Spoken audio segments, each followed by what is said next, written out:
Hey guys, welcome back to another reaction. Today we have another MrBallen video. This one is called Gruesome Crime Caught on Camera. It's been a little while since my last reaction video. I thought I'd have a bit of a return to form, really. If you're new around here, think about subscribing. If you do go on to enjoy the video, don't forget to leave a like, or maybe you want to suggest something for me to react to. Leave that in the comments down below. But without further ado, let's get into it. MrBallen, Gruesome Crime Caught on Camera. The next time you're out walking around the streets of London, look up. Chances are good you will find a camera somewhere nearby. Because as of publishing this video right now today, London is one of the most surveilled cities in the entire world, with citizens being filmed up to 70 times a day. Now, the reason for all of these cameras... Because of Guy Fawkes. It's probably not, but it might be some of it. I don't know. We like having cameras. I don't know, man. Why are there so many cameras, MrBallen? Is to deter and more effectively prosecute criminal activity. So boring reason, basically. But no, it's good that we have more cameras, but I just hope it doesn't infringe on people's privacy and stuff, you know. But the vast majority of the footage, these hundreds of thousands of cameras all over London, it's got to be nothing every day, is just normal people doing normal things. But periodically, these cameras will capture people doing just horrible, illegal things. And today, I'm going to tell you the story behind one of those types of videos. Now, at first glance, the video clip, which we're going to play, will not be that shocking. But trust me, with context, it's horrifying. But before we get into that story, if you're a fan of the strange, dark, and mysterious delivered in story format, then you've come to the right place, because that's all we do, and we upload once a week. So, if that's of interest to you, in your will, please give the like button a treasure map that leads to a pot of gold. However, replace the gold with a $6 gift certificate to Blockbuster. Also, please subscribe to our channel and turn on all notifications so you don't miss any of our weekly uploads. So let me just go back into the past. Go to Blockbuster. Is Blockbuster still a thing? I've got to find out. I'll find out. Like, who is buying Blockbuster merchandise? Where are the gift cards?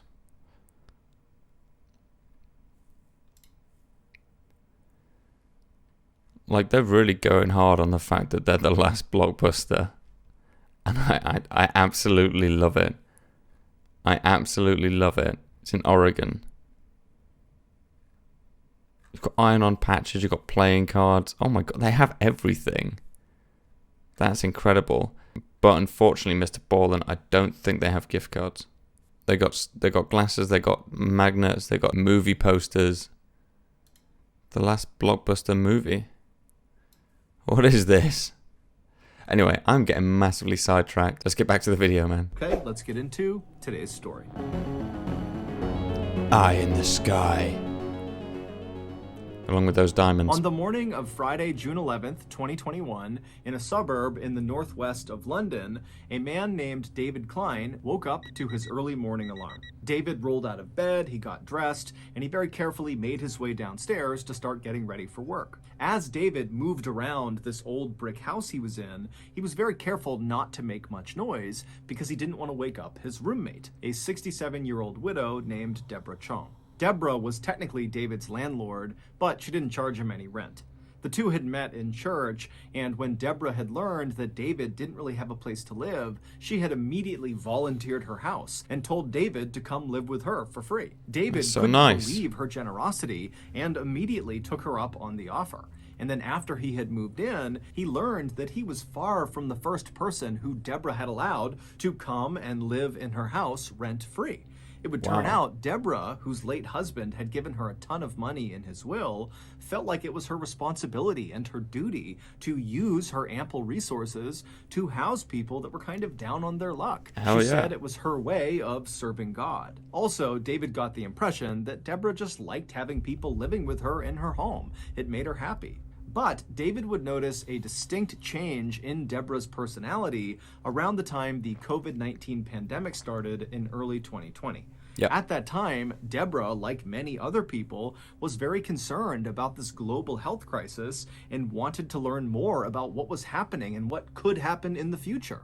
And so the way she did that is she obsessively began going on YouTube and began consuming COVID-19 related content and political content surrounding COVID-19 and the pandemic and lockdowns. But instead of becoming more educated and well-versed on what was happening in the world, Deborah's constant consumption of COVID-19 related content on YouTube really just made her feel incredibly stressed out and anxious. And as David began to see firsthand, Deborah's sudden high levels of anxiety really began wreaking havoc on her life. Years earlier, Deborah was officially diagnosed with paranoid schizophrenia, which is a mental illness that causes bouts of psychosis, which is like losing touch with reality. Now, pre-COVID, pre-pandemic, her symptoms were so mild that she basically led a totally normal life. But with the heightened issue of just general stress, yeah, it's not good for anyone, let alone someone in that position. Once the pandemic started and her YouTube quest for information caused that spike in stress and anxiety, it caused a spike in her symptoms. And so she began suffering from frequent and lengthy hallucinations and delusions. Shit. One time, David came home from work, and when he went inside the house, he found Deborah sitting at the kitchen table, diligently writing these handwritten letters to various British public figures. And when David asked her what she was doing, she explained to him that these British public figures were speaking directly to her through the YouTube videos she was watching. And so these handwritten letters were her response letters back to these public figures. In May of 2021, Deborah's hallucinations had gotten so bad that doctors intervened and forcibly injected her with an antipsychotic medication. And while these meds that's not gonna make it better. reduced Deborah's symptoms, they also had some pretty negative side effects as well. Namely, they totally curbed her appetite and they made sleeping really challenging. And so pretty quickly... Which, sleeping is quite important, and not having sleep makes you go mental. So why make a drug to help these symptoms that are just gonna cause a side effect that then heightens these symptoms? Like, it baffling, but we do what we can, I suppose. We do what we have to. Those two side effects combined made Deborah feel really weak and tired basically all the time, to the point where she sometimes needed David to literally hold her up by her arm just to walk down the street. Now, David, of course, had no problem helping Deborah with whatever she wanted. I mean, she had done so much for him. But David had work, and so he was only really available to help her in the mornings and in the evenings during the week. And so he had actually spoken to Deborah about hiring a full-time caretaker that could live with her and just take care of her at the level she needed all the time. And Deborah was open to it. She actually called a company that offered that service, and they told her they would get someone out to her, but it would take some time before her caretaker was actually assigned to her. Now, David was really pleased with this development, but he really wished they would speed it up because, again, every time he was away all day at work, he knew Deborah was home by herself, and so he was just so worried something was going to happen to her when he was gone. So after David gathered up all of his things and very quietly made his way from the kitchen to the front door, he paused for a moment and said a silent prayer in his head for Deborah's safety and protection while he was away at work, and then he opened the front door, quietly went outside, shut the door behind him, and headed off to work. Yeah, man. I don't even know what to think. Like, this is going to go so far south. You're going to end up past London, past Spain, past everything, and just go all the way around the earth until you get back to London. A few hours later, David came home from work, back inside of the house, and the first thing he did is he called out for Deborah. But Deborah didn't call back, and the house was very quiet, and so David took off his shoes and walked around the first floor, kind of calling out for Deborah as he walked, but again, there was no answer. And so after walking the whole first floor and not finding her, he yelled one more time really loudly, "Hey, Deborah, are you here?" And after hearing nothing, he pulled out his phone and he called Deborah. And as the phone was It's not gonna be ringing, good. he could hear Deborah's phone ringing upstairs. And so he thought, okay, maybe Deborah is upstairs, she fell asleep, and her phone's just next to her on the bed. And so with David's phone still calling Deborah's phone, David began walking upstairs. And when he got to the top of the stairs, he just followed the sound of Deborah's ringing phone into her. Bro, I don't know if he started doing this at some point, or if he just had storytelling before, but adding the little sound effects of the phone and David going up the stairs, beautiful. Her bedroom, and when he went in there, Deborah was not in there. Her phone was, though, and so were her glasses. They were both just sitting on the bed. Those were two items that Deborah would bring with her anywhere she went. And so, trying not to panic, David called out a few more times for Deborah, but again, there was no answer. And so after quickly searching her bedroom and not finding her, he searched all the other rooms upstairs, but again, she just was not there. She was not in the house. And so David began calling and texting friends from church and other people that knew Deborah to see if anybody had heard from her or knew where she was. But no one did. And the only people who had recently talked to her said she was totally incoherent, talking about spirits and demons and the destruction of all mankind. And so, believing Deborah must be suffering from a schizophrenic hallucination somewhere out in the city, David picked up his phone again and he called the police. When the police showed up at the house, David filled them in on what was going on, and the police told him, hey, look, we'll go back and review all of the CCTV camera footage taken from outside of your house. We're bound to see footage of Deborah leaving her house at some point, and then we can just watch where she goes. And so David felt reassured, and the police felt very confident. But when the police went back to the station and began reviewing all of this security footage taken from roughly outside of Deborah's house, there was no footage of her ever leaving the house. There was only footage the day before of Deborah going into the house, but she never left. And so naturally, the police went back to Deborah and David's house. I feel like that little clip that we just watched is the actual clip that he's going to show us at the end. There was something bad about that clip. And they thoroughly searched that house, believing Deborah had to be in there somewhere. But despite searching everywhere in this house, in every crawl space, in the attic, the basement, every closet, everywhere, she wasn't there. It would take the police nearly a month, but they would eventually... A month? It took them a month? ...actually figure out where Deborah went. And to say they were surprised at where she went is a massive understatement. But to understand what happened, we have to go back to the very beginning of Deborah's very strange disappearance story. Here we go.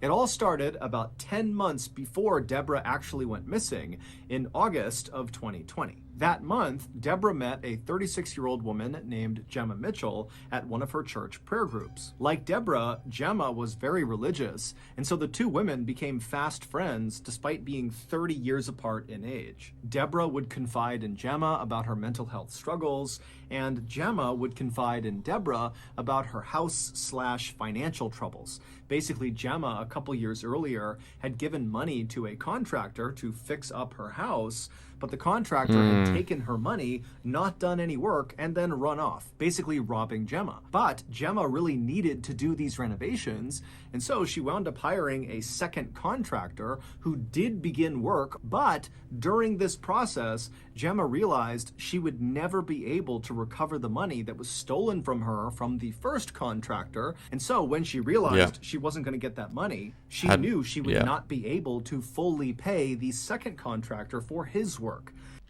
So basically, she got robbed and then paid for something she couldn't afford. And so when the second contractor found out he was not going to get paid, he stopped work immediately. Yes. Despite the fact that there was no working heat in Gemma's house and there was a huge hole in her roof. But I understand that, but at the same time, I mean, how many people watching this video would do loads of work that costs you time and money and essentially would impact the money that you got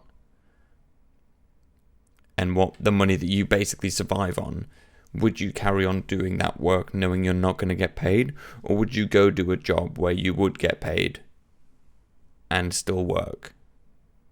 I understand, like, if people need the work doing, they need the work doing. But if you can't pay them, it's like, well, I can't do the work, right? It's like, I don't know. It's the same as, I don't want to say theft, but it's like going to a restaurant, eating your food and leaving without paying. Gemma had no way to fix this, and so she and her mom were just living in this house that was just totally freezing all the time. Deborah had been so moved by Gemma's situation that very quickly after meeting her, she offered £200,000 to Gemma to finish the renovations on her house. 200,000. Gee. Under the condition that one room in Gemma's new house would be solely dedicated to Christian ministry. Gemma was overwhelmed with gratitude. She could not believe that Deborah was willing to do this for her. And so, of course, she agreed to her terms without any hesitation. After that, the two women began texting all the time about this renovation project. Deborah would suggest paint colors and different things to do with the inside of the house. And Gemma would text updates about the different contractors she had talked to who could do pieces of the renovation. Deborah was always inviting Gemma over to her house, and she even began referring to Gemma as her sister. And Gemma loved it because Gemma actually had always wanted to be much closer with her own biological sister, but they had kind of drifted apart. And so for Gemma, Deborah really did feel like the sister she was supposed to have. And hey man, like, these two people, they seem to really love each other like sisters would, you know. I mean, one of them gives them £200,000. The other one sends them text updates. But no, obviously, he already said that they're very close, and it's just really nice. I think it's really cute when people kind of like elevate a friendship to almost like family levels. It's just really nice to kind of, I don't know, makes people feel warm in winter, you know? But their relationship was about to change drastically. In May of 2021, so 8 months after the two women met for the first time, and 1 month before Deborah would vanish, Deborah was forcibly injected with that antipsychotic medication in order to combat her paranoid schizophrenia. And right after Deborah got this injection, she began treating Gemma totally differently. But Gemma should have understood the situation, right? Because remember, Deborah confided in Gemma. She basically stopped communicating altogether with Gemma, and then in the rare times she would text Gemma, it was just to berate her about being a hoarder or being too messy and sloppy. Gemma didn't really know what to make of her friend's new behavior. Didn't know what to make. Dude, come on. When you understand someone else's position, you should be able to maybe not fully understand, but be able to support them in whatever way you can. If that's being the sort of crash test dummy of a bit of venting or whatever it is, then that's your role. It's not easy, but if that's how you help your friend, or in this case your sister, you just do it, right? And you try and help them out in other ways as well as that, because they're going through something difficult, and eventually you will get through it together.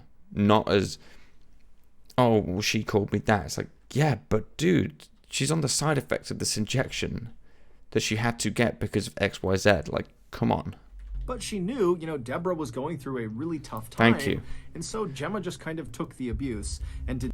I need to stop judging before I watch the next 3 seconds. I seem to pause it at the perfect time for me to go off on a whim, and then I get justification after. Didn't say anything. When Gemma did try to talk to Deborah by asking about the renovation project, which was quickly approaching on the horizon, Deborah would tell Gemma not to talk about it, that it was too stressful and just don't bring it up again. And then one day, Deborah just called Gemma out of the blue and said, "I'm not funding the renovation anymore. It's over. You're on your own." Gemma felt totally devastated and pleaded with Deborah to please reconsider. But Deborah was not about to change her mind. And in fact, on this call, she would tell Gemma, hey, you should just sell your house. And in fact, until you sell your house, don't contact me. And then Deborah hung up. Gemma didn't know what to do. She felt like she really could not sell her house because it was kind of like a family heirloom that had been passed down for generations, and so it just felt wrong to sell it. But on the other hand, without help, she would never have enough money to fix the house up. And so she was totally stuck, and she felt like her only option was to go to Deborah and have one more conversation and just really plead her case and see if maybe there was some chance Deborah would change her mind. Assuming a mortgage wasn't an option. Just mortgage the house. You get a lump sum for the value of the property. Use that money to do up the house. Pay it off in monthly installments. It's going to be expensive as anything else, but I mean, you have the money for the value of the house, which I don't know how much that would be, but surely that would cover the works. And then, yeah, you'd probably just be in debt for the rest of your life, but at least you'd keep your house if that's what you want to do.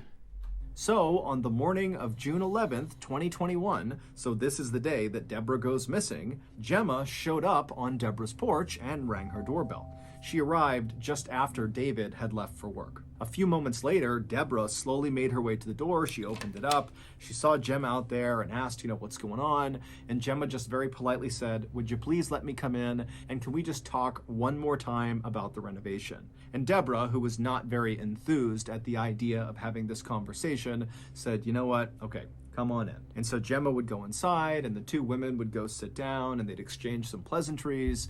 And then at some point, when there was a break in the conversation, Gemma brought up the renovation. She had actually written out this whole speech about how incredible Deborah was, and how these renovations, if they went through with them, would mean so much to her, Gemma, and her family. But as Gemma is going through this pitch, Deborah just cuts her off and says, "Gemma, I'm sorry, but my decision is final. I am not paying for the renovation. I'm sorry." A little while later, both Gemma and Deborah would leave Deborah's house. And there actually is CCTV footage that shows the pair walking on Deborah's street right outside of her house. And wait, backtrack. And it took the police a month to find CCTV footage from one specific day when Deborah went missing, and they couldn't see Deborah leaving her house with Gemma. It took them a month. I'm going to stop berating the police. Their job is hard enough without me bad-mouthing them on a YouTube video when I don't even live anywhere near there. However, the reason the police did not flag this footage when they first were scanning all of that footage to figure out where Deborah went is because when you watch the footage of the two women together, it actually only looks like one person. It looks like Gemma. Okay. But I'm going to backtrack to my original statement of how I should just zip it. Gemma is wheeling a huge suitcase right behind her, and as it would turn out, Deborah was inside of it. It's assumed that after Deborah was forcibly given that antipsychotic medication for her paranoid schizophrenia, that it really leveled her out. She was suddenly thinking very clearly for the first time in months. And in this clear state of mind, it's believed she realized the 200,000-pound gift she was giving to Gemma, someone she barely knew, was a bad decision. And so she just wanted to back out of it. And so, back inside of Deborah's house, when Deborah and Gemma are sitting there, and Gemma is doing her speech to try to convince Deborah to change her mind, and Deborah is saying, "No, my final answer is no, it's over," that's when Gemma snapped. She grabbed a blunt object, we don't know what it was, and she smashed Deborah right over the skull and fractured her skull, causing Deborah to fall unconscious and slump onto the floor. And then Gemma leapt on top of Deborah's unconscious body. Gemma pulled out a knife and cut Deborah's head off. And then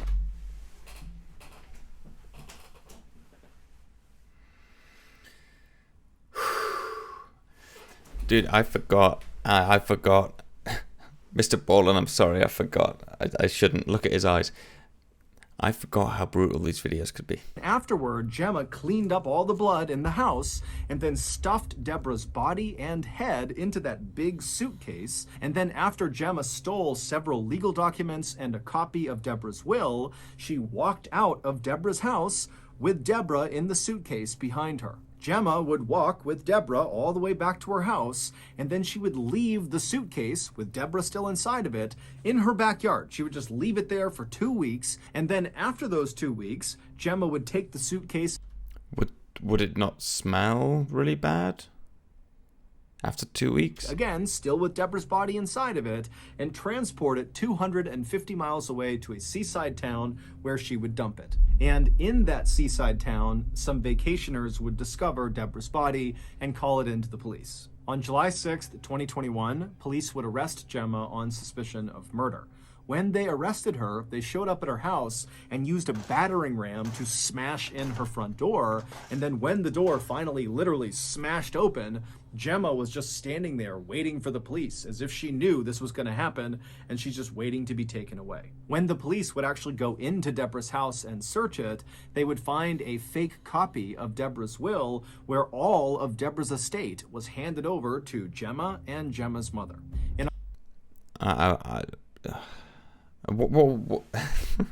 What goes through people's minds? Like, genuinely, I have no understanding. I no understand. And, like, you snap, but your first instinct is, I'm going to kill him. And then, the next instinct is, oh, look, a suitcase. Oh, I have no words. In October of 2022, Gemma was found guilty of murder and sentenced to life in prison with a minimum term of 34 years. To this day, Gemma insists she did not kill Deborah. Well, it's definitely good to be back. That was a good video. It was stressful. I feel like I can't say anything without it referencing the video. But yeah, I enjoyed that. MrBallen, the man has a way with words. I don't know what it is. It's just, maybe it's the magic of the mustache. I think that he just, his delivery, his hand gestures, everything, even the way he puts the footage together. I think it was crazy the amount of real footage he was able to get for this video. But yeah, that is crazy. I'm going to give this a like right now. And if you guys enjoyed my reaction and all the times I jumped in way too early and gave a big speech just to be proved wrong 2 seconds later, hit that like button. If you didn't like the video and you're somehow still watching this, let me know how in the comments, because I'm genuinely confused as to how you would watch a video that you don't like for pretty much half an hour. If you're new around here, think about subscribing. If you want to check out some of my other videos, they're obviously all on my channel. You'll find Buddha Reacts playlist if you just want to watch a bunch of reactions. I need to clean that up. Just make a scary reactions playlist filled with like MrBallen and Merciful Servant and loads of other people. I'm hopefully going to be back soon. I'm planning on getting something for the actual background here. You can see it's just stuff on the floor, including a steering wheel and a Lego car, which you can now see, which I'm very happy about, which I love a lot. And it's going to be sat on a lovely storage shelving. Anyway, I'm talking too much. Yeah. If you know someone who might want to watch this video as well, share it. Why not? It's always nice to share things. Sharing is caring. All that good stuff. And subscribing is vibing. No, it's not. Don't do that. Never mention this again. Hope you guys enjoyed. And as always, I'll see you all in the next video.